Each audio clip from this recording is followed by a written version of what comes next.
আমার ছেলে আজ 5 দিন ধরে জ্বরে আক্রান্ত, মৌসুমী জ্বর। এই সদর হাসপাতালে ভর্তি আছি। আমার মতো অনেকেই আছে এই হাসপাতালে ভর্তি। চুয়াডাঙ্গা জেলায় বেড়েই চলেছে মৌসুমী জ্বর।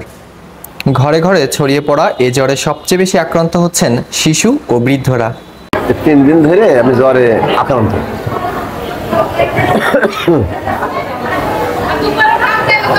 3 দিন জ্বর হয়েছে। এই 3 দিনই আমি জ্বরে এখানে সদর হসপিটালে ভর্তি হয়েছি।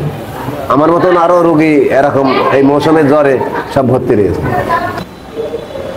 জেলা সদর হাসপাতাল সহ জেলার আরও 3টি উপজেলা স্বাস্থ্য কমপ্লেক্সে রোগীর চাপ সামাল দিতে হিমশিম খাচ্ছেন চিকিৎসক ও নার্সরা।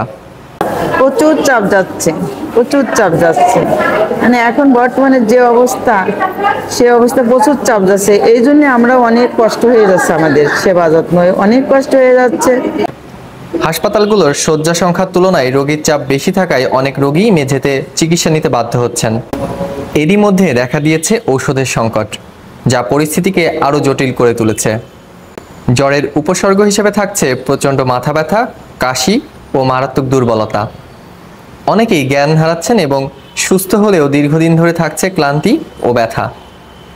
চিকিৎসকদের মতে 7 থেকে 10 দিনের মধ্যে জ্বর কমলেও সম্পূর্ণ সুস্থ হতে 1 মাস পর্যন্ত সময় লাগছে। চুয়াডাঙ্গা সদর হাসপাতালের তথ্য মতে গত 1 সপ্তাহে জেলায় অন্তত 2000-এর বেশি রোগী ভর্তি হয়েছেন, যাদের বেশিরভাগই শিশু এবং বয়স্ক। আমি ডাক্তার মিহবুবা মুস্তাইমো, মেডিকেল অফিসার, চুয়াডাঙ্গা সদর হসপিটাল। এখন তো মৌসুমি জ্বরগুলো অনেক পরিমাণে বেড়ে গেছে। জ্বরের রোগী প্রচুর পরিমাণে আসছে, আউটডোর, ইনডোর এবং সব জায়গায় অনেক বেশি জ্বরের রোগী আছে। এত পরিমাণে জ্বরের রোগী থাকার কারণে ওষুধ তো পর্যাপ্ত থাকাটা আমাদের পক্ষে সম্ভব হচ্ছেও না। তারপরে যতটুকু সম্ভব আমরা চিকিৎসা দিয়ে দিচ্ছি। আর যেহেতু জ্বর এখন বেশি, সবাইকে একটু সাবধানে থাকার জন্যই বলা হচ্ছে।